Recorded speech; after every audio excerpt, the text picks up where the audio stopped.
Good evening, dear Ursula. Today marks a defining moment for Europe, for security of Europeans. A month ago, we had a strategic brainstorming to guide our common action on defense.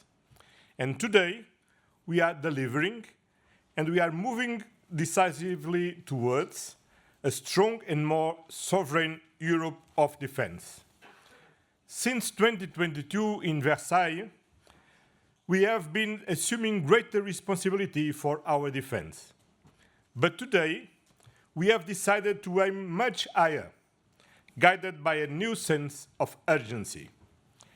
I thank the Commission, and especially Ursula von der Leyen, for presenting a first package of proposals ahead of the White Paper on Defense. On that basis, we have taken concrete decisions to provide new resources, new tools, new instruments for our defense capabilities. That means to invest in our economy and to protect our citizens.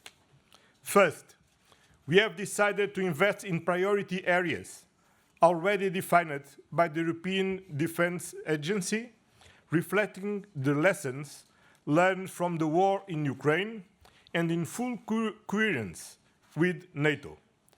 Air and missile defense, artillery systems, missiles and ammunition, drones and anti-drone systems, strategic enablers, military mobility, artificial intelligence, cyber and electronic warfare.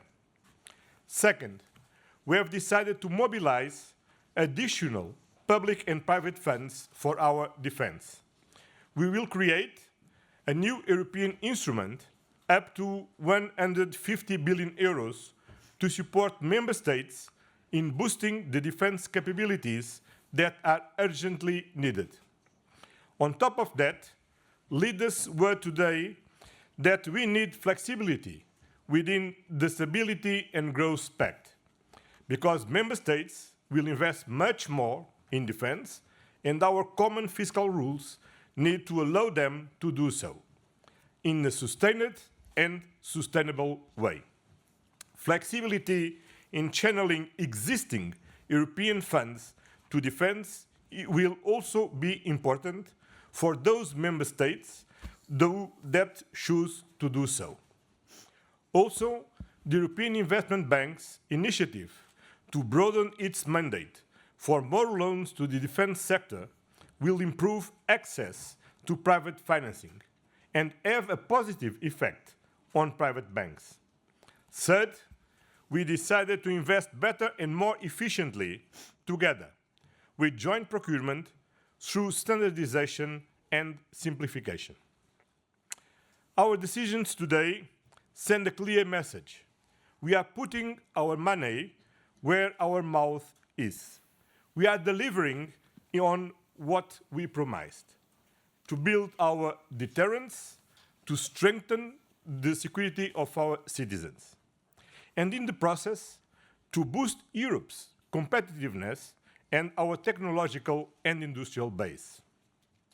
A stronger European defense also provides deterrence for Ukraine.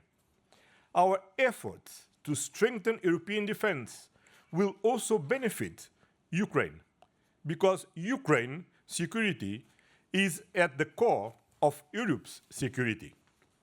We haven't been with Ukraine since day one. We have already provided then 135 billion euros in support to Ukraine since 2022. Our supporting is unwavering. If the war continues, in any future peace negotiations, in reconstruction, in accession to the European Union. And we have now committed to increasing our support even more. Immediately, member states can increase their support thanks to the increased fiscal space. Several member states have already announced their pledge up to 15 billion euros. Today, we have also tasked the Council to work urgently on further initiatives to address Ukraine's pressing military and defense needs. At the same time, we are preparing to support Ukraine for when it decides to engage in negotiations to help it reach a positive outcome. That means a just and lasting peace. This is a tipping moment for Europe.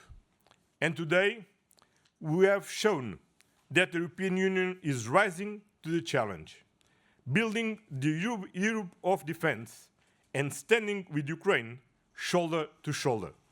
Because at the end of the day, what we will all want, what we all deserve, what we are all working for is peace and security. Thank you.